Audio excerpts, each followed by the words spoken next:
Question को बढ़िया से पढ़िएगा और फिगर को देख के थोड़ा विजुअलाइज करिएगा, ठीक है, तब जाकर के समझ में आएगा आप लोग को।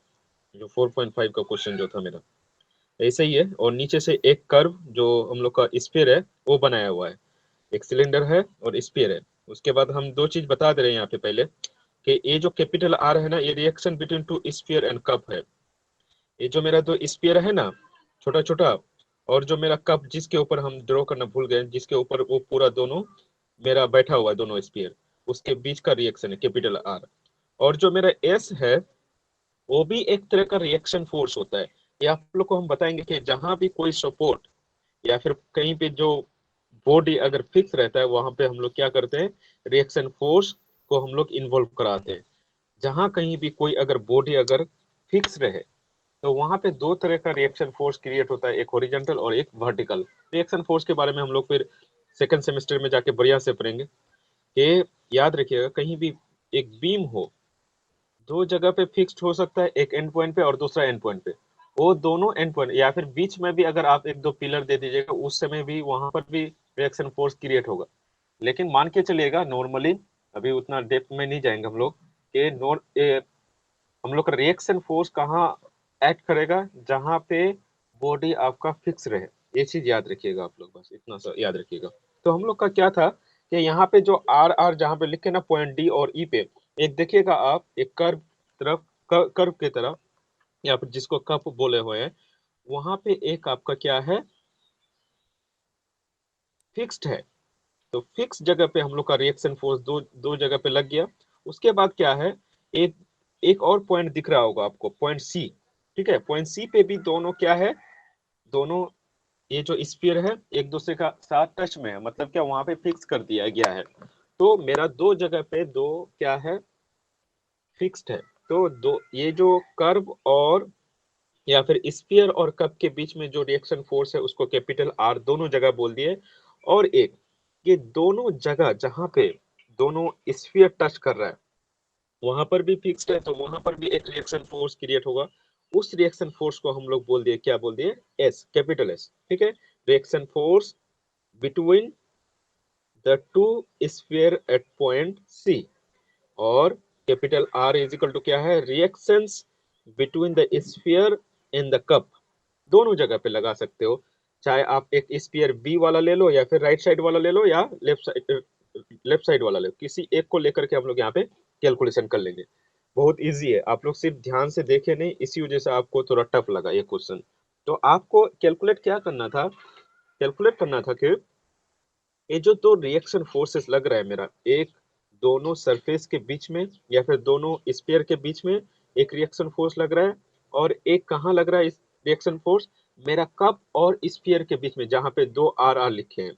और एक reaction force at C point पे लग रहा है जहां पे दोनों स्फीयर मेरा कॉन्टेक्ट में है, at the point of contact. ठीक है, बेसिक बेसिक क्लियर हो गया। तो ये जो आर और एस का जो कंबाइन ये है ना, कंबाइन रिलेशन, वही हम लोग को फाइंड आउट करना पड़ेगा। Yes sir. Okay, yes sir. तो ठीक, ओके, तो ठीक है, ये ऐसा ऐसा आप लोग को इतना समझ में आया। उसके बाद एक और चीज बता दीजिए यहाँ पे हमको, तब जाके समझ में आया। क्या ये ओ ए बी एक इक्विलेटरल ट्रायंगल दिख रहा है आपको, O A B, O A B, O A B एक इक्विलेटरल ट्रायंगल है। ठीक है, याद रखिएगा, क्योंकि इसका जो है ना तीनों साइड सेम है, तीनों साइड सेम है, एक इक्विलेटरल ट्रायंगल है। इसलिए एंगल ए हो या एंगल बी हो या एंगल ओ हो, तीनों का एंगल कितना होगा, 60 डिग्री होगा। सर बोलो। ये कैसे पता करेंगे कि ये कोलेट्रल ट्रायंगल है? वो क्वेश्चन में दिया हुआ है आपका। ठीक है, एक क्वेश्चन में आपका मेंशन किया हुआ है कि ये जो मेरा ट्रायंगल बन रहा है ना, तीनों का साइड सेम है। बढ़िया से क्वेश्चन को थोड़ा पढ़िएगा। ठीक है, दे देगा आपको, तो उतना दिक्कत नहीं है, आपको मेंशन कर देगा क्वेश्चन में कि ए ओ ए बी मिला करके एक इक्विलेटरल ट्रायंगल है। ठीक, क्वेश्चन में मेंशन कर देगा आपको। हेलो, आवाज आ रही है? Yes sir. Yes yes sir. Sir. तो तो ओके, ये एक इक्विलेटरल ट्रायंगल है, आपको दिया हुआ रहेगा क्वेश्चन में, इतना दिक्कत नहीं है। तो इक्विलेटरल ट्रायंगल का हम पहले भी बता चुके हैं 2-3 कंडीशन के उसके साइड तीनों साइड सेम रहता है और जो इंटीरियर एंगल रहता है वो 60 डिग्री का होता है हमेशा। तो एट हम लोग किसी एक स्फीयर को लेकर के हम लोग ना काम कर लेंगे, ठीक है, किसी एक स्फीयर को लेकर के हम मान लेते हैं एक स्फीयर मान लिया, ये वाला स्फीयर मान लिया जहाँ पे पॉइंट ए है, उसमें देखते हैं कि कहीं पे कहाँ पे मेरा ये जो हम लोग चैप्टर पढ़ रहे हैं कि जो मेरा लेमिस थ्योरम का जो टॉपिक चल रहा है, क्या हम लोग ए पॉइंट पे या फिर सी पॉइंट पे या फिर कहाँ पे हम लोग लेमिस थ्योरम लगा सकते हैं। तो हम यहाँ पे क्या कर रहे हैं, पहले विजुअलाइज कर रहे हैं कि ए पॉइंट पे अगर हम लोग पहले देखें क्या ए पॉइंट पे 3 फोर्सेस लग रहा है, अगर लग रहा है तो हमको पहले फाइंड आउट करना पड़ेगा। तो देखिए ये जो रिएक्शन फोर्स एट बी जो लग रहा है ना, उसी को हम क्या कर दिए हैं, आगे बढ़ा दिए हैं, जो वो पॉइंट से गुजर कर ऊपर की तरफ चल गया है, ठीक है। ए से ओ के बीच में जो मेरा लाइन है आर तक जो गया है ऊपर की तरफ, उसी को हम लोग एक रिएक्शन फोर्स कैपिटल आर माने। और वो रिएक्शन फोर्स कौन सा वाला है, जो कप और स्फीयर के बीच में जो मेरा फिक्स पॉइंट के वजह से जो मेरा रिएक्शन फोर्स क्रिएट हो रहा है वो वाला कैपिटल आर है। उसके बाद क्या बोल रहे हैं हम कि एक reaction force at point C भी क्रिएट हो रहा है। अब ये रिएक्शन फोर्स क्रिएट किधर करना है ये आप पे डिपेंड करता है। अगर आप राइट साइड में भी ले सकते हैं या फिर लेफ्ट साइड में भी ले सकते हैं, किसी तरफ भी आप ले सकते हैं। ये जो एस हम लेफ्ट साइड में लिए है ना, आप राइट साइड में भी रख के आप कैलकुलेशन कर सकते हो। तो हम यहाँ पे लेफ्ट साइड में लेके कैलकुलेशन कर रहे हैं क्योंकि ये पता नहीं है हमको बॉडी किधर की तरफ रोटेट कर रहा है या फिर किधर मूव हो रहा है। तो आप किसी एक तरफ पकड़ लेना, देखिएगा सोल्यूशन सेम आएगा। तो कैपिटल आर ए पॉइंट से कहाँ गुजर रहा है, अपर, और वो हॉरिजॉन्टल से कितना डिग्री एंगल बना रहा है, क्योंकि ए पॉइंट पे मेरा वो जो लाइन है आर और ओ का जो पूरा लाइन है वो 60 डिग्री एंगल बनाता है ओ पॉइंट पे विथ हॉरिजॉन्टल। तो यहाँ पे हम आर के साथ वो जो हॉरिजॉन्टल के साथ कितना एंगल बनवा दिए हैं, 60 डिग्री एंगल बनवा दिए हैं। एक तो कंडीशन ये गया। सेकंड, नीचे की तरफ वो क्वेश्चन में दिया हुआ है कि नीचे की तरफ हम लोग का जो वेट लग रहा है स्फीयर का वो डब्ल्यू है। और वेट हमेशा देखिएगा जहां भी पढ़िएगा फिजिक्स में या फिर हम कई दिन बाद पढ़ाएंगे, तो वेट हमेशा वर्टिकली डाउनवर्ड लगता है। वर्टिकली मतलब वाई एक्सिस में, एग्जैक्ट वाई एक्सिस में ही लगता है। तो डब्ल्यू मेरा नीचे की तरफ लग गया। उसके बाद एक चीज और बताया हम कि ये जो कैपिटल एस जो है मेरा दो स्फीयर के बीच में जो रिएक्शन फोर्स है उसको हम बाएं तरफ लिए हैं, जो हॉरिजॉन्टल एक्सिस में लग रहा है, ठीक है। तो हम यहाँ पे देख पा रहे हैं कि ए पॉइंट पे मेरा क्या हो रहा है, एक 3 फोर्स लग रहा है और वो सिंगल पॉइंट से सर होकर के गुजरता है। हाँ आर बोलिए। मतलब नहीं समझ में आया। कौन सा आर? सर वो जो अपवर्ड में लग रहा है रिएक्शन फोर्स। हाँ, नीचे से अपवर्ड की तरफ गया है रिएक्शन फोर्स, यस सर, नीचे से वही अपवर्ड समझ की में तरफ। नहीं आ रहा। जहां तो पर आप कोई सर ऊपर लिए हैं फोर्स, आर वही समझ में नहीं आ रहा। डायरेक्शन किधर है आर का, नीचे की तरफ। ऊपर की तरफ, ऊपर से। तो ए पॉइंट से ऊपर ही की तरफ लिए हैं, तो ये तो हम लोग पूरा चैप्टर 2-3 चैप्टर पढ़ चुके हैं। ये तो डायरेक्शन आपको आना चाहिए। आर ऊपर की तरफ क्यों लिए है ना, आर ऊपर की तरफ क्यों लिए है ना, यही तो बोलना चाह रहे हो। Yes sir. ये तो हम लोग का अपवर्ड डायरेक्शन में दिया हुआ था क्वेश्चन में, क्वेश्चन में तो अपवर्ड डायरेक्शन में दिया हुआ है। क्वेश्चन देख लो आप, देखो डी पॉइंट पे जो आर लग रहा है, ये तो कोई ये नहीं है, लॉजिक ही नहीं है, ठीक है। आर कहाँ लग रहा है, देखो क्वेश्चन को बढ़िया से, क्वेश्चन है ना तुम्हारे पास लिखा हुआ। यस यस सर है। तो वो ए पॉइंट से ओ पॉइंट तक जो जा रहा है वो नीचे की तरफ थोड़ी ना आ रहा है यार मेरा, ऊपर की तरफ तो आ रहा है। तो डायरेक्शन भी देखना है ना आपको, क्योंकि force is a vector quantity और उसका डायरेक्शन पे डिपेंड करता है हर चीज, ठीक है। यस और सर समझ में। और वो क्योंकि हम लोग देखिए दो चीज यहाँ पे, और एक क्वेश्चन का आंसर हम बोल ही दे रहे हैं। अगर आपको जो, अगर बी पकड़ के चलिएगा ना, जब आप जब बी पे काम करिएगा वहां पे ये लेफ्ट साइड वाला आर लिखिएगा, क्योंकि बी पॉइंट पे कौन सा आर लिख रहे हैं आप देखिएगा, ये जो लेफ्ट साइड में गया हुआ है वो आर लिखना। और बी पॉइंट पे जब आप बात करेंगे, ये जो ए पे और बी पे एक एरो हॉरिजॉन्टल में दिखाया गया है वही मेरा एस है सी पॉइंट पे। दो मेरा फोर्सेस लग रहा है, रिएक्शन फोर्स लग रहा है। तो एक तो मेरा बी पॉइंट कहाँ पे रिएक्शन फोर्स लगा रहा है? एक सी पॉइंट पे। और ए पॉइंट पे भी जब एक रिएक्शन फोर्स क्रिएट कर रहे हैं ए पॉइंट की वजह से एक सी पॉइंट पे, तो जब हम ये पॉइंट पे कैलकुलेशन करना चाहेंगे लेमिस थ्योरम यूज करके, तो बी के वजह से जो मेरा रिएक्शन फोर्स लगेगा वो लेफ्ट साइड में लगेगा। और जब हम बी पॉइंट पे जब कैलकुलेट करना चाहेंगे लेमिस थ्योरम को, तो ए की वजह से जो मेरा रिएक्शन फोर्स लगेगा वो राइट साइड में लगेगा। इसी वजह से हम यहाँ पे ये चीज बोल रहे थे कि आप कोई दोनों में से कोई एक कैलकुलेट कर सकते हैं, कुछ भी कैलकुलेशन कर सकते हैं। देखिए, इसी वजह से मैं ये जो एस का डायरेक्शन लगाया ना, लेफ्ट साइड की तरफ लगाया। अगर आप बी पॉइंट को लेकर अगर चलते तो एस का डायरेक्शन जस्ट उल्टा हो जाता, किधर की तरफ? आपका राइट साइड में। लेकिन ये जो कैपिटल आर लिए हम नीचे वाला फिगर में, ये आपका लेफ्ट साइड में हो जाता है, क्योंकि ये बी पॉइंट पे ये जो कैपिटल आर का डायरेक्शन है वो लेफ्ट साइड की तरफ है, अपवर्ड लेफ्ट साइड। लेकिन अभी हम ए पॉइंट पे बात करना चाह रहे हैं, तो ये जो मेरा रिएक्शन फोर्स है कैपिटल आर, वो राइट साइड अपवर्ड डायरेक्शन में है। और दोनों स्फीयर के बीच का जो रिएक्शन फोर्स है वो बी की वजह से ए पे लग रहा है, इसी वजह से बी टू ए जाना है, ना कि ए टू बी। जब हम बी स्फीयर के लिए बात करेंगे तब हम ए टू बी की तरफ दिखाएंगे। अभी हम ए की तरफ दिखा रहे हैं, इसी वजह से बी टू ए करेंगे। इसी वजह से ए को हम लेफ्ट साइड में लिए। ठीक है, राइट साइड में भी ले सकते हैं आप, पहले ही बोल चुके हैं, ये राइट साइड और लेफ्ट साइड डिपेंड करेगा आप कौन सा स्फीयर को फॉलो कर रहे हैं। ठीक है, इतना तक। एंगल अभी छोड़ देना। एस आर और डब्ल्यू को समझ में आया? Hello, yes sir. किसी को कोई दिक्कत है एस आर और डब्ल्यू का डायरेक्शन को लेकर के? पूछिए, कोई भी पूछिए, ये कैसे बना डायरेक्शन? समझ में आया एस और आर का ये डायरेक्शन? Yes sir. नहीं आया तो बोल सर सकते हैं ना, हम फिर एक बार रिपीट कर देंगे अगर समझ में नहीं आया तो, क्यों आया? ठीक है। सर तो वंस क्या सर और एक बार रिपीट कीजिए ना, वो डब्लू वाला। क्या डब्लू? डब्लू ए पॉइंट पे डब्लू लग रहा है, एक नीचे की तरफ दिया हुआ है तो क्वेश्चन में।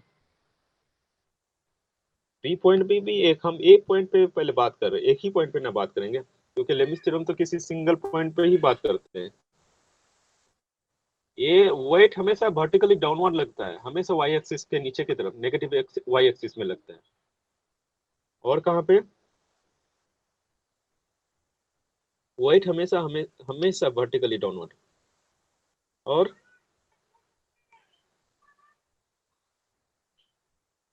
बोलो, किसी को अगर पूछना है तो। डब्लू के बारे में हो गया, आर समझ में आ गया, एस समझ में आ गया, दोनों चीज कंफर्म यस करो। सर, एस और आर। समझ में आ डब्लू गया। एक पूछा, ठीक है, डब्लू तो एक दिन पूछा कि वो हमेशा वर्टिकली डाउनवर्ड ही होता है, इसी वजह से नीचे की तरफ लगाया हुआ है। ठीक है, डब्लू लगेगा, वेट हमेशा लगेगा स्फीयर का। हमारे बॉडी का वेट नीचे की तरफ हमेशा लगता है, ऊपर की तरफ नहीं। चांद पे जाओगे तब थोड़ा कम होगा, अभी ये जमीन पे रहते हैं तो हम लोग का वेट हमेशा नीचे की तरफ रहता है, इसी वजह से डब्लू को नीचे की तरफ रखा गया। और आर को अपवर्ड डायरेक्शन में दिखाया गया है क्वेश्चन में ही, इसी वजह से आर को अपवर्ड डायरेक्शन में लिया हम पॉइंट ए से। उसके बाद एस को हम लेफ्ट साइड में लिए हैं, क्योंकि हम ए पॉइंट देख रहे हैं और उसमें फोर्स कौन लगा रहा है? बी स्फीयर रिएक्शन फोर्स लगा रहा है, पॉइंट सी।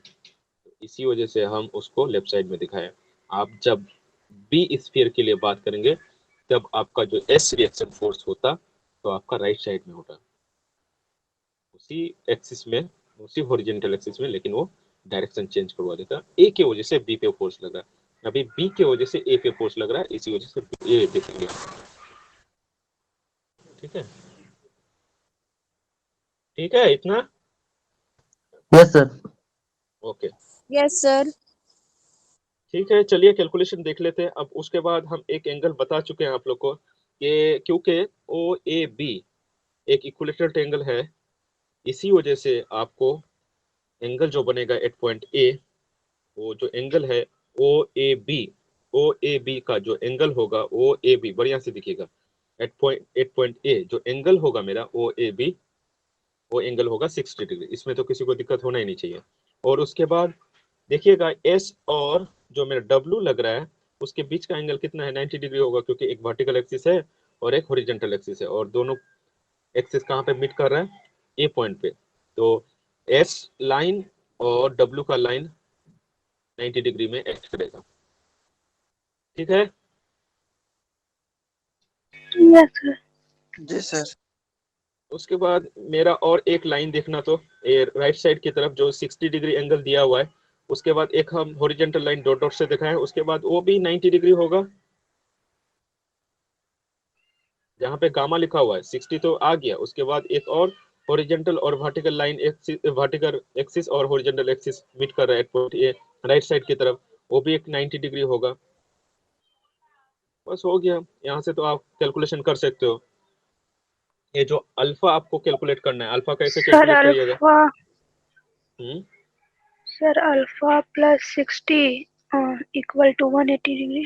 बस हाँ, देखिए आप खुद से करने लगे, क्योंकि एक हॉरिजॉन्टल लाइन है, टोटल एक हॉरिजॉन्टल लाइन स्ट्रेट लाइन है, और इस स्ट्रेट लाइन का कितना डिग्री एंगल होता है? 180 डिग्री। तो alpha plus 60, very good, alpha plus 60 equal to 180, तो वहां से अल्फा आ जाएगा 120 डिग्री आपका। बीटा कितना डिग्री है? 90 डिग्री। दिख रहा है ना? एस और डब्ल्यू के बीच में कितना डिग्री एंगल है? 90 डिग्री है, दिख रहा है? Yes sir. और यस गामा, सर। और गामा, गामा 150 डिग्री। 150 डिग्री। बस हो गया, तो तीनों एंगल पता चल गया, तीनों फोर्स मिल गया आपको। अब लेमिस थ्योरम लगा दीजिए at point A Lami's theorem लगाइए, उसके बाद कैलकुलेट करके बताइए हमको कितना आ रहा है कितना नहीं आ रहा। कैलकुलेट करके बताइए, आप लोग लिखिए इसको और कैलकुलेट करके बताइए, थोड़ा जल्दी कैलकुलेट करिएगा। फिगर रहने देते हैं हम, ये वाला फिगर आप लोग को लगेगा। 2 मिनट में कैलकुलेट करके बताइए। आर और एस के बीच में रिलेशन निकालना है आपको, डब्ल्यू के बीच में नहीं, आर और एस के बीच में रिलेशन निकालना है। ठीक है, यहाँ पे हम कोऑर्डिनेट पे लिख दिए हैं कैसे किया। आप डायरेक्ट वैल्यू 150 डिग्री या फिर 120 डिग्री डायरेक्ट बैठा दीजिएगा, और आर और एस के बीच में। Sir 2। R is equal to twice of S आ रहा है ना? Good, very good. यही प्रूफ करना था। देखिएगा क्वेश्चन में लिखा हुआ है कि show that one of the reaction is double the other reaction force, मतलब यही बोलना चाह रहा है कि जो हम लोग यस का सर, टू। दोनों स्फीयर के बीच का जो रिएक्शन फोर्स है वो, और जो मेरा एक स्फीयर और कर्व के बीच में जो मेरा रिएक्शन फोर्स लग रहा है, उसके बीच में जो रिलेशन होगा वो ट्वाइस का होगा। तो यहाँ से हम लोग देख पा रहे हैं आर और एस के बीच में डबल का रिलेशन है। आ गया क्या सबका? बताइए, 2 ही जन बोला अभी हमको, और लोग? यस सर, हाँ आ सर। गया। Yes sir. आ गया। Yes sir. ओके, और किसी को अगर है तो कर लीजिए, थोड़ा बढ़िया से कर लीजिए, फिर देखते हैं हम लोग।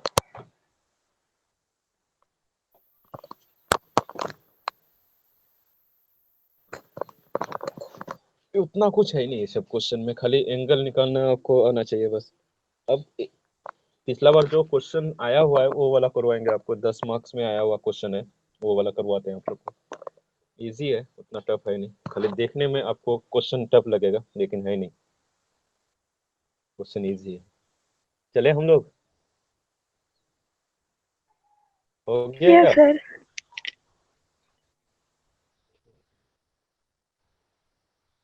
कौन कौन है?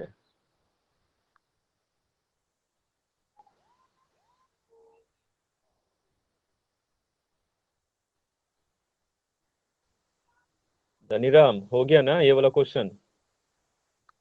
रिस्पॉन्स करना। Yes sir. ठीक है, गुलशन। यस सर, हो गया। ओके, इसी का तो बोल दिया। पूनम कुमारी, यस सर। हो गया ना क्वेश्चन? Yes sir. ठीक है, रोहित, यस सर। हो गया ना question?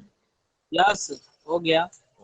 Good. Rudra Pratap, yes sir, हो गया sir question. Good. Sanjay Sharma, yes sir, हो गया। Sanjay, okay good. हाँ सर, हो गया। सुजॉय, ओके सुजॉय, हाँ सर, हो गया। सुषमा हंसतक, हो गया सर। ठीक है। विशाल, तुम तो अभी आया, क्या था पहले से क्लास में? विशाल, सर पहले से थे सर। अच्छा क्वेश्चन क्वेश्चन आ गया ना समझ में? जी अरे सर। समझ में नहीं आएगा तो फिर दूसरा वाला क्वेश्चन कर नहीं पाओगे, मेरा कुछ फायदा नहीं होगा करा करके, आपका भी मेहनत बेकार, मेरा भी मेहनत बेकार। ये क्वेश्चन है, पहले ये क्वेश्चन लिखिए आप लोग, फिर बात करते हैं। ये वाला क्वेश्चन जल्दी जल्दी करिएगा थोड़ा। ये नहीं, ये वाला क्वेश्चन है, ये वाला क्वेश्चन फटाफट लिखिएगा। दिख रहा है ना क्वेश्चन 5.6 का? ये वाला क्वेश्चन लिखिए।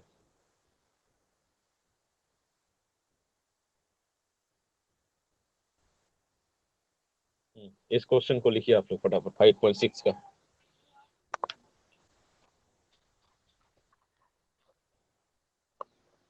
फिगर बढ़िया से बनाना, नहीं तो गलत हो जाएगा। यहाँ पे हम बोल दे रहे हैं दो सिलिंड्रिकल, ये है स्फीयर है, दो सिलिंड्रिकल ये है, मेरा सर्कुलर सिलेंडर है, पी एन क्यू, पी वाला छोटा है, क्यू वाला बड़ा है, ठीक है।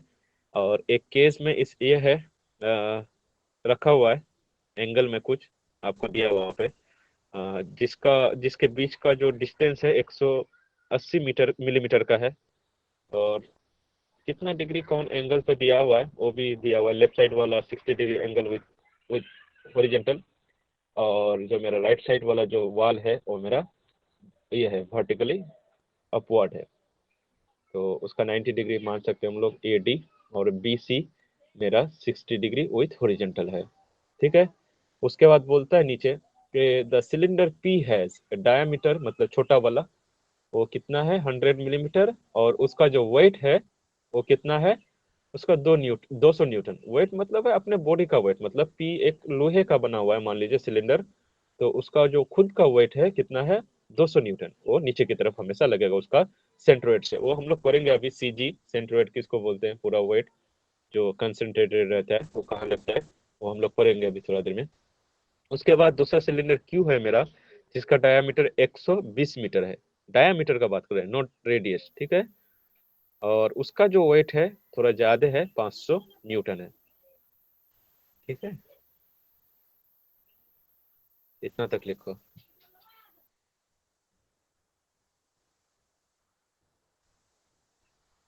उसके बाद थोड़ा और भी है नीचे की तरफ, क्या फाइंड आउट करना है आप इतना लिखो, उसके बाद फिर कर रहे हैं, छोटा करके दिखा देंगे, थोड़ा जल्दी जल्दी लिखिएगा।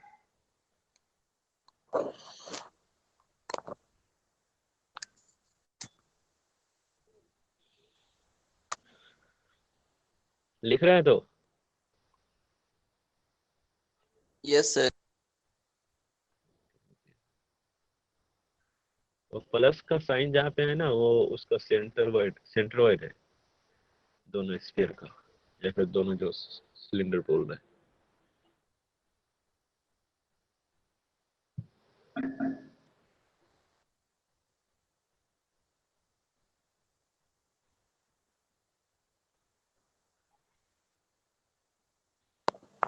क्वेश्चन अच्छा है ये।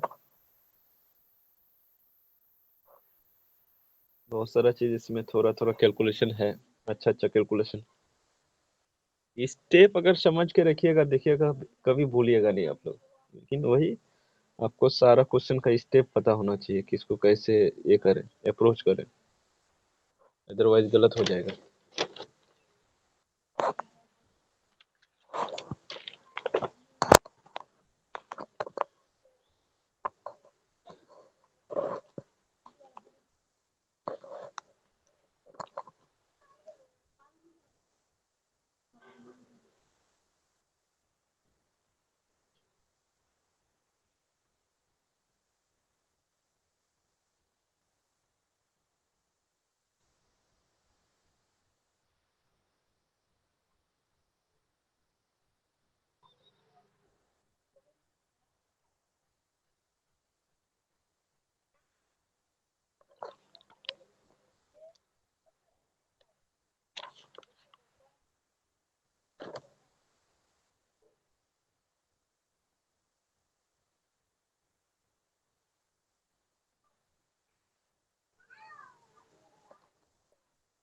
हो गया।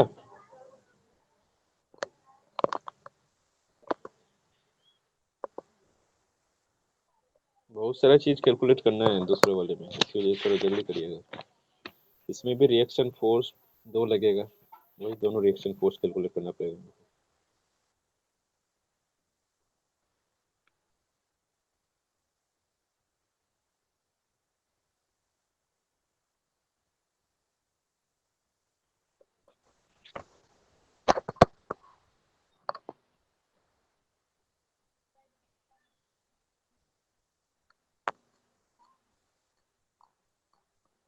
हो गया सर।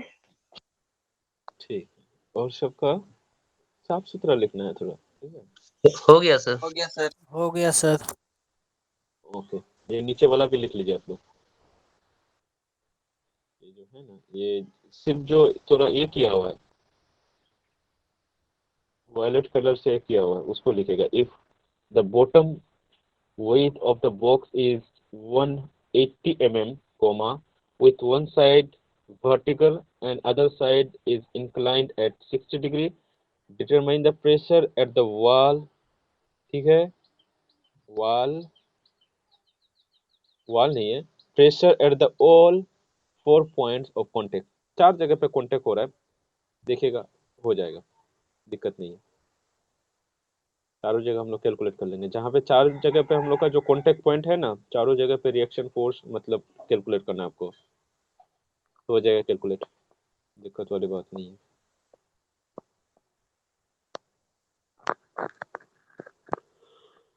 सॉल्यूशन नहीं लिखना है ना सर? नहीं नहीं नहीं, वो आपको समझ में आएगा नहीं, सिर्फ आपको ये लिखना है।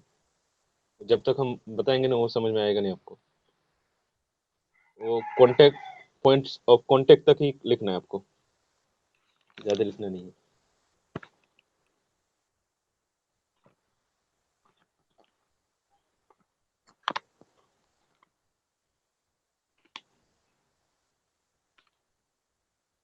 वो वाला सॉल्यूशन नहीं लिखना है आपको।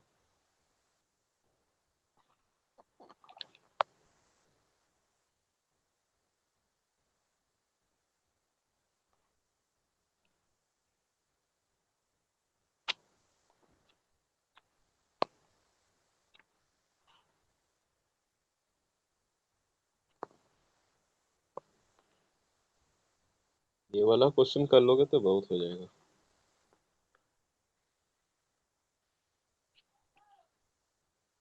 ठीक है, हो गया। 2 लाइन यस लिखने में सर। कितना Yes, टाइम sir. लगा? Yes sir.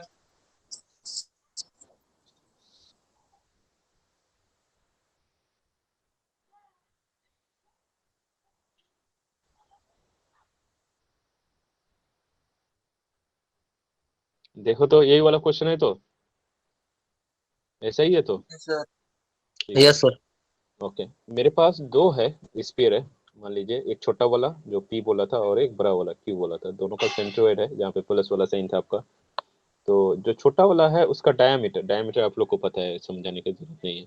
उसका डायमीटर जो है ना, देखिएगा D1 हम लिखे हुए हैं 100 मिलीमीटर, और उसका जो वेट है W1 वो नीचे की तरफ जो लग रहा है उसमें 200 न्यूटन है। उसके बाद सिमिलरली क्या है कि जो मेरा बड़ा वाला स्फीयर दिख रहा है आपको, या फिर सिलिंड्रिकल जो शेप है, वो जो स्फीयर दिख रहा है वो 180 mm का है, ठीक है। और उसका जो वेट है ना, जो नीचे की तरफ लग रहा है W2 बोले हम, कितना लग रहा है वो 500 न्यूटन।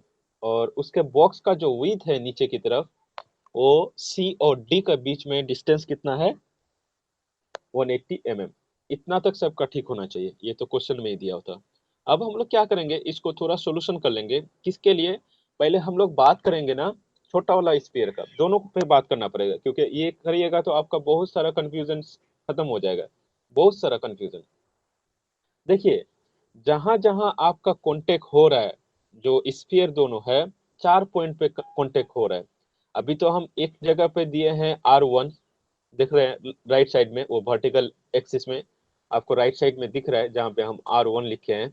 तो वो वाला वाल में एक बार टच हो रहा है, एक बार देखिएगा दोनों स्फीयर जहाँ पे टच हो रहा है वहां पे हम R2 लिखे हैं। इतना ही दोनों अभी जरूरत है हमको, जब हम लोग बात करेंगे ए पॉइंट पे। तो R1 और R2 एक लग रहा है, उसके बाद देखिएगा एक F पॉइंट पे लग रहा है, और उसके बाद जहाँ पे 60 डिग्री लिखा हुआ है लेफ्ट साइड में, वहां पे एक बार टच हो रहा है। तो ये बाद में हम लोग ये करेंगे, कैलकुलेशन करेंगे। पहले हम लोग R1 और R2 कैलकुलेट कर लेते हैं। क्वेश्चन में क्या है कि बोल रहा है कि जहां जहां कॉन्टेक्ट पॉइंट है वॉल पे, वहां पे कितना प्रेशर या फिर जो रिएक्शन फोर्स लग रहा है वो आप बताइए कितना होगा। तो हमको इनडायरेक्ट में बोल रहा है कि पॉइंट ऑफ कांटेक्ट पे जो मेरा रिएक्शन फोर्स होगा वो कैलकुलेट करिए आप। क्योंकि ये जो दोनों स्फीयर है, एक छोटा वाला स्फीयर क्या चाहेगा कि हम उसके वेट की वजह से नीचे की तरफ आने को चाहेगा। तो उसमें क्या होगा, वॉल में जहां पे वो टच हो रहा है वहां पे एक रिएक्शन फोर्स क्रिएट होगा। सिमिलरली जहां पे दोनों स्फीयर टच हो रहा है वहां पर भी एक रिएक्शन फोर्स क्रिएट होगा। और बड़ा वाला स्फीयर के साथ भी वही कंडीशन है, जहां जहां वो टच होगा वहां पे, मतलब जहां पे फिक्स होगा वहां पे एक रिएक्शन फोर्स क्रिएट होगा, अदरवाइज ये बॉक्स टूट जाएगा। तो ठीक है, तो पहले ए पॉइंट के लिए बात करते हैं, फिर हम लोग एक सोल्यूशन और लाएंगे। इसी क्वेश्चन का आज तो होगा नहीं, second solution, first solution at least कर लेते हैं। ए पॉइंट पे अगर इसी वजह से हम एक वाले को डॉट डॉट से बनाया है और एक को फुल सर्कल में बनाया, देखिएगा मैंने डॉटेड लाइन से नहीं बनाया, उसको फुल इसमें बनाया। तो छोटा वाले का बात कर लेते हैं हमने से हम लोग। देखिएगा 2-4 पॉइंट हम दिए हैं यहाँ पे। एक तो ए पॉइंट कहाँ है आपको दिख रहा है, बी पॉइंट भी दिख रहा है। ए पॉइंट है छोटा वाला स्फीयर का सेंटर है, और बी पॉइंट है बड़ा वाले सर्कल का या फिर स्फीयर का आपका सेंटर है। उसके बाद सी पॉइंट है एक कॉर्नर पे लेफ्ट साइड पे, जहां से हम लोग को दिया हुआ है 60 डिग्री एंगल बना रहा है वो वाला बॉक्स लेफ्ट साइड वाला। उसके बाद हम लोग A B C D point हम लोग राइट साइड वाले जहां पे वॉल मेरा मीट कर रहा है हॉरिजॉन्टल और वर्टिकल एक्सिस जहाँ पे ये कर रहा है मीट कर रहा है वहां पे डी माने हैं। उसके बाद क्या किए हैं, दो और पैरेलल लाइन हम लोग वहां पे जोड़े हैं। सेंटर से बड़ा वाला सेंटर जहाँ पे हॉरिजॉन्टल एक्सिस को टच कर रहा है वहां पे एफ बोल दिए, और हम छोटा वाला सेंटर से हम लोग एक लाइन ड्रॉ किए हैं जहाँ पे वो हॉरिजॉन्टल एक्सिस को जहाँ पे टच कर रहा है उसको ई बोल दिए हैं। उसके बाद एक और पॉइंट हम ड्रॉ किए हैं, देखिएगा बी और जी के बीच में, ठीक है, बी जी। देखिएगा जी पॉइंट एक मतलब ए ई लाइन को बी जी लाइन कट करता है, तो जी पॉइंट हम लोग एक जगह पे बोल दिए। बी जी लाइन एक हॉरिजॉन्टल लाइन। इतना समझ में आया ये वाला पॉइंट सब? क्योंकि आपको पॉइंट समझ में नहीं आएगा तो फिर बाद में समझ में नहीं आएगा कहाँ पे क्या लिख रहे हैं। समझ में आया इतना? हेलो सर फिर से रिपीट कीजिए। कौन वाला पॉइंट को क्या रिपीट करना है बोलिए? पॉइंट को क्या रिपीट करे बोले, कौन सा वाला रिपीट करें? पॉइंट वर्क को क्या रिपीट करें हम? दिख नहीं रहा है क्या स्क्रीन? दिख रहा है। ठीक, दोनों का सेंटर को हम ए भी मान लिए, छोटे वाले सेंटर को ए माने हैं, बड़ा वाले फिगर को बी माने सेंटर, ठीक है। उसके बाद क्या किए हैं, ये जहाँ पे सी पॉइंट ले लिए कॉर्नर पे, दूसरा कॉर्नर को डी पॉइंट मान लिए। उसके बाद दोनों सेंटर का जो सेंटर से ड्रॉ कर दिए एक एक लाइन हॉरिजॉन्टल तक, एफ और ई मान लिए दोनों को। उसके बाद एक लाइन जहाँ पे टच कर रहा है मेरा जी मान लिया, दोनों का जो हॉरिजॉन्टल और वर्टिकल एक्सिस जहाँ पे टच कर रहा है दोनों सेंटर से उसको जी मान लिया। ये पॉइंट क्या है, ये तो पॉइंट कुछ समझाने का है ही नहीं। ये सिर्फ आप अगर करिएगा नहीं तो फिर ये आपको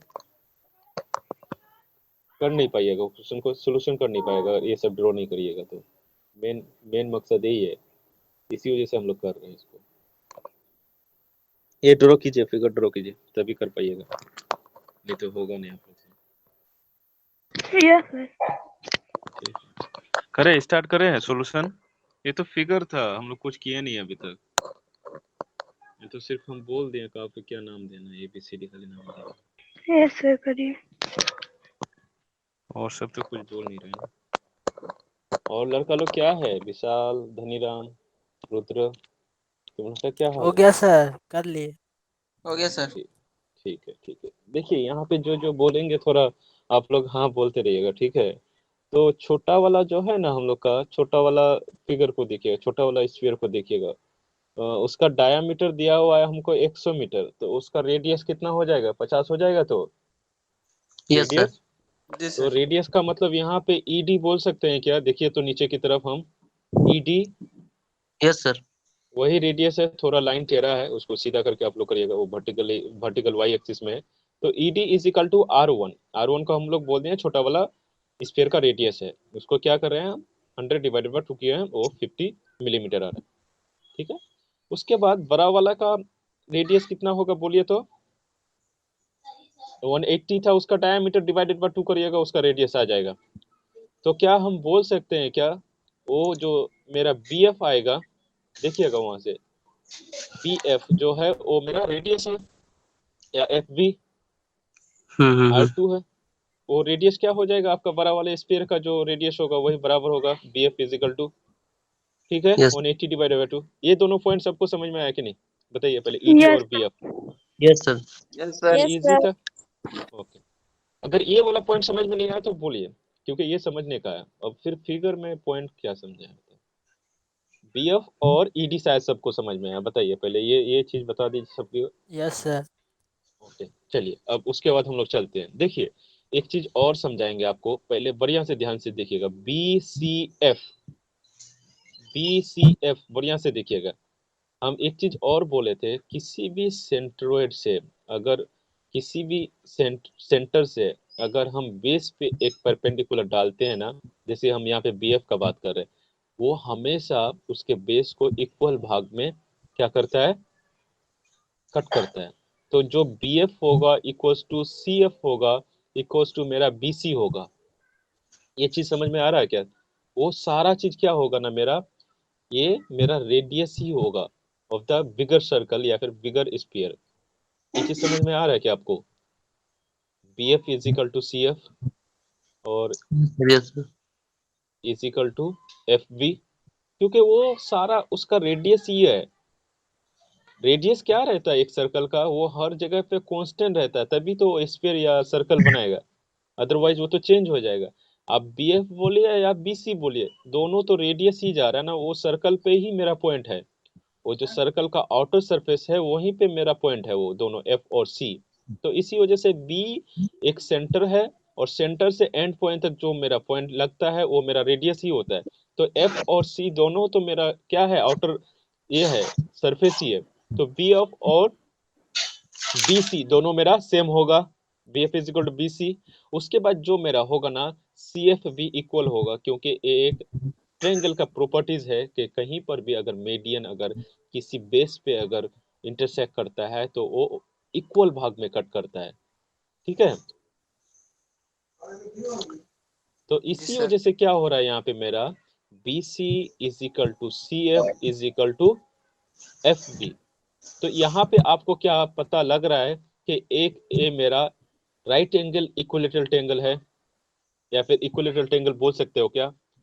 BCF is a equilateral triangle. ये समझ में आ रहा है क्या? Yes sir. Yes sir, equal है। हाँ, तीनों चीज इक्वल है, तीनों साइड अगर इक्वल है तो वो क्या होगा, इक्विलेटरल ट्रायंगल होगा। हो सकता है वो राइट एंगल इक्विलेटरल ट्रायंगल हो, अगर उसका एक एंगल अगर 90 डिग्री हो, 90 डिग्री होगा नहीं, ठीक है। तीनों तीनों एंगल कितना डिग्री का हो जाएगा, अब 60 डिग्री का हो जाएगा अगर इक्विलेटरल ट्रायंगल है। तो इक्विलेटरल ट्रायंगल को अगर बात करना है आपका, तो यहाँ पे ये जो C पॉइंट पे जो एंगल होगा वो मेरा क्या होगा, 60 डिग्री। F पॉइंट पे जो होगा वो भी 60 डिग्री होगा। वो आपका 90 लग रहा है लेकिन होगा नहीं, ठीक है, थोड़ा टेढ़ा होगा, क्योंकि उसको मिडिल पोर्शन पे ही कट करना है। और B पॉइंट पे भी एंगल उसका 60 डिग्री ही होगा। इतना समझ में आया? बोलिए, yes sir. Yes sir. Yes क्योंकि ये सर। इक्विलेटरल ट्रायंगल है। उसके बाद देखिए यहाँ पे हम वही चीज लेंगे, since BCF equals to 60 degree, क्योंकि angle CBF is an equilateral triangle. उसके बाद आप वहां से कॉट 60 डिग्री निकालिए इन ट्रायंगल BCF। BCF में कॉट 60 डिग्री निकालिए आप। BCF जो ट्रायंगल है ना, वहां से कॉट 60 डिग्री निकालिए। क्या आ जाएगा वहां पे, बेस बाय परपेंडिकुलर। बेस कौन सा हो जाएगा, CF, ठीक है। जो CF यस मेरा सर। हो जाए, कितना हो जाएगा, CF बाय BF, ठीक। ये निकाल लीजिए। यहाँ से आपका CF आ जाएगा,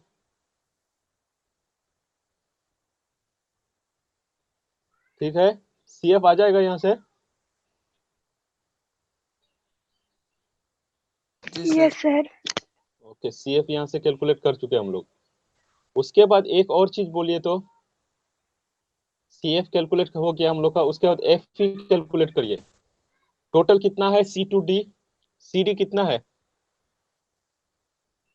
हमको FE कैलकुलेट, क्योंकि ये चीज लगेगा हमको अल्टीमेटली क्या कैलकुलेट करना है, थीटा जो है ना, ये जो थीटा दिख रहा है आपको एट पॉइंट B एंगल, वही कैलकुलेट करना है आपको, हमको B पॉइंट पे जो मेरा एंगल है वही जो थीटा है, अल्टीमेटली हमको वही कैलकुलेट करना है।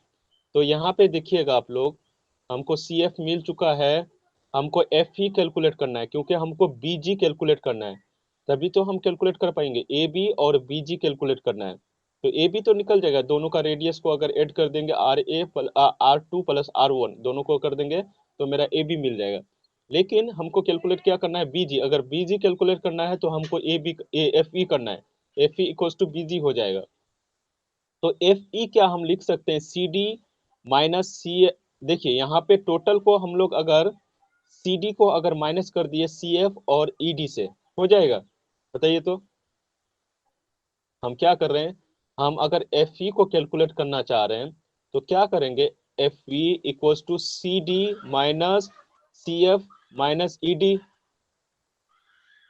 थोड़ा देख के बोलिए बढ़िया से, हम वही चीज किए यहाँ पे, ठीक है। Yes sir.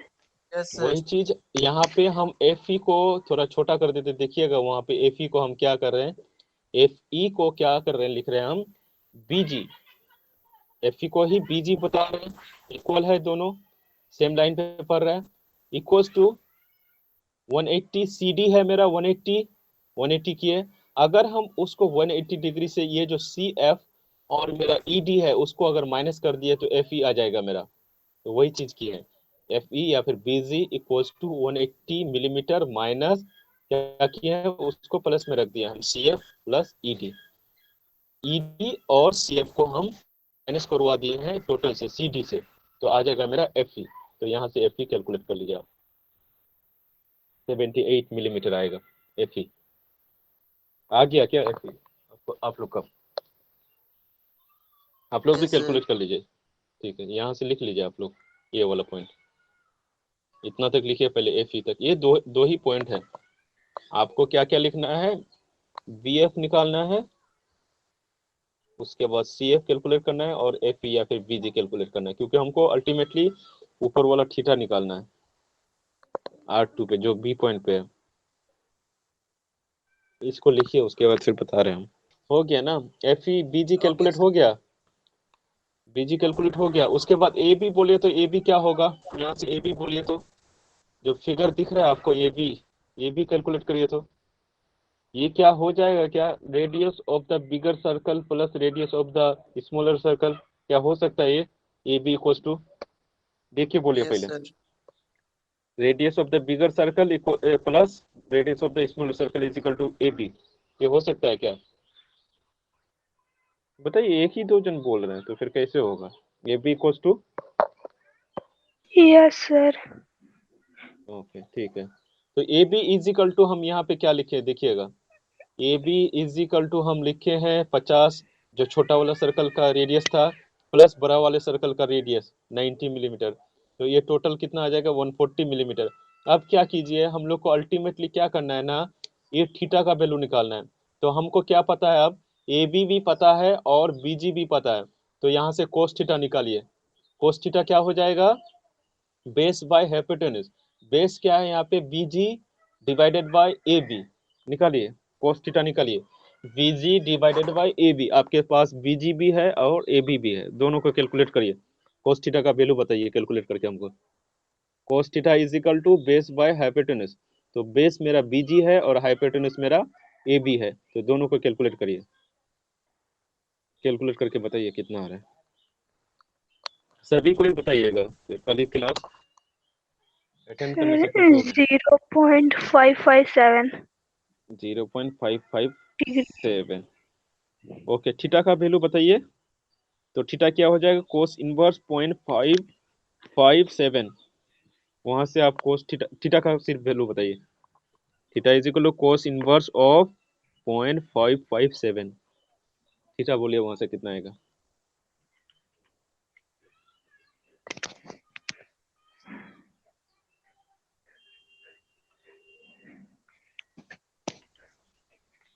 हम्म, 56.1 डिग्री। 56.1 degree, very good. कौन? पूनम कुमारी।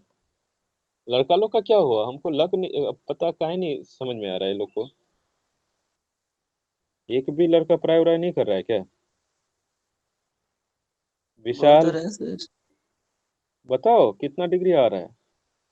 धनीराम, रुद्र प्रताप, संदीप था, संदीप सिंह, कहाँ गया तुम लोग का परफॉर्मेंस? अब थोड़ा बिगड़ता जा रहा है, पढ़ाई करो बाबू थोड़ा बहुत। कितना है विशाल? सर थीटा 56.15 आया। 56.1 डिग्री आ रहा है। Yes sir. कौन बोल रहा है? धनीराम? गुलशन। गुलशन, गुड, वेरी गुड। गुलशन भी पहले क्लास करता था रेगुलर। तो अब तो क्या बोले, अब तो कई दिन बाद आते हो, रेगुलर क्लास लो कीजिए। धनीराम यस सर, आ गया। आ गया। विशाल कुछ जवाब नहीं दे रहा, रुद्र कुछ जवाब नहीं दे रहा। सर खाने चल गया क्या लंच करने? समझ में नहीं आया, लंच का तो टाइम भी नहीं हुआ अभी। ठीक है, ऐसे करोगे तो कैसे होगा। एक भी क्वेश्चन जो दो बोले थे, दो दो क्वेश्चन अगर क्लास में नहीं करोगे तो फिर सिलेबस ही कंप्लीट नहीं हो पाएगा आप लोग का। जो मेन चीजें हैं अभी, जो मोमेंट ऑफ इनर्शिया कैलकुलेट करना है, जो मेरा सेंटर ऑफ ग्रेविटी कैलकुलेट करना है, वही तो फिर समझ में नहीं आएगा आप लोग को। मेन तो वही है। ये सारा चीज सीख के रखोगे नहीं तो एडवांस लेवल में कुछ कर नहीं पाओगे, फिर वहां पे और भी टफ लगेगा एडवांस लेवल पे। ये छोटा छोटा चीज है, इतना बड़ा है नहीं, मैथ का एप्लीकेशन है यहाँ पे। एक भी ऐसा बताओ जिसमें प्योरली आपको सिर्फ और सिर्फ आपको इंजरी मैकेनिक्स पढ़ना हुआ है, ऐसा कहीं पर भी नहीं है। आपको मैथ का यूज लेना ही है, तो बेसिक चीज है। ऐसा नहीं है कुछ हाथी घोड़ा पर आ दिए हम। चलिए कैलकुलेशन देख लीजिए यहाँ पे। cos theta is equal to bg by ab 78/140, ये आएगा 0.5571। तो cos थीटा इनवर्स हम लोग देखेंगे यहाँ से कितना आ जाएगा। Theta inverse is equal to cos inverse of 0.5571। तो थीटा इज इक्वल टू लिख सकते हैं हम लोग 56.1 डिग्री। ठीक है, यस सर। उसके बाद देखिए आपको क्या करना है ना, एक फिगर ड्रॉ करना है यहाँ पे ए पॉइंट पे। आज तो होगा भी नहीं, ए पॉइंट पे आपको फिगर ड्रॉ करना है। तो ए पॉइंट पे आपको एक फोर्स क्या लग रहा है R1, और एक फोर्स क्या लग रहा है R2, और एक नीचे की तरफ जो उसका बॉडी का जो वेट लग रहा है ना। ए पॉइंट का बात कर रहे हैं हम, अभी बी पॉइंट का कुछ नहीं बात कर रहे हैं हम, याद रखिएगा। इसी वजह से डायरेक्शन ऑफ द फोर्स हम लोग रेजुलेशन ऑफ द फोर्स पढ़े इतना दिन, कि आज आपको समझ में आया कि ए पॉइंट पे जब आप R1 लगा रहे हैं किधर की तरफ लग रहा है, ये चीज समझ में आना चाहिए आज। R1 लग रहा है कहाँ पे आपका ए पॉइंट पे, लेफ्ट साइड में, मतलब क्या, राइट टू लेफ्ट लग रहा है। और उसके बाद R2 कहाँ लग रहा है, ऊपर दाएं की तरफ लग रहा है। ये चीज समझ में आना चाहिए आपको, अपवर्ड डायरेक्शन में लग रहा है, नीचे की तरफ नहीं। और ये जो वर्टिकली डाउनवर्ड जो हम लोग का वेट लगेगा, एक वो भी देखना है आपको। तो यहाँ पे सर देखिएगा। हाँ 200 बोलिए। न्यूटन। 200 Newton, good. तो यही चीज हम यहाँ पे दिखाए हैं आपको, देखिएगा बढ़िया से। ये जो R2 है कहाँ लग रहा था, अपवर्ड विथ मतलब positive direction, in the positive direction. और मेरा R1 किधर लग रहा था, नेगेटिव एक्स एक्सिस से तरफ लग रहा था। इसी वजह से आज ही के दिन की वजह से ये सारा चीज हम उतना दिन पहले से पढ़ा रहे थे कि आपको डायरेक्शन ऑफ द फोर्स समझ में आना चाहिए। उसके बाद जो मेरा वेट जो लग रहा है 200 न्यूटन, वो वर्टिकली डाउनवर्ड लग रहा है। उसके बाद कुछ है ही नहीं। आप एक चीज बताइए, जो थीटा लिखे हैं हम ए पॉइंट पे, देखिए थीटा किस किस के बीच में है वो भी देख लीजिए। ये जो थीटा है एक हॉरिजॉन्टल लाइन, बी पॉइंट पे एक हॉरिजॉन्टल लाइन है और R2 के बीच में है। R2 और मेरा हॉरिजॉन्टल लाइन के बीच में है, क्योंकि यहाँ पे जो एंगल होगा वही ए पॉइंट पे जो मेरा हॉरिजॉन्टल के साथ जो थीटा एंगल होगा, वही एंगल मेरा बी पॉइंट पे जो थीटा एंगल है, वही लाइन मेरा सीधा जा रहा है, और लाइन सीधा जा रहा है और हॉरिजॉन्टल पे ही ए पॉइंट पे भी है और बी पॉइंट पे भी है, तो दोनों जगह पे थीटा कांस्टेंट होगा, बी पॉइंट हो या ए पॉइंट हो। अगर हम रिएक्शन फोर्स का डायरेक्शन को या फिर एंगल को चेंज नहीं कर रहे हैं, सीधा पैरेलल लाइन ये कर रहे हैं, ड्रॉ कर रहे हैं, तो ए पॉइंट पे जो मेरा एंगल थीटा होगा वही बी पॉइंट पे जो एंगल थीटा है।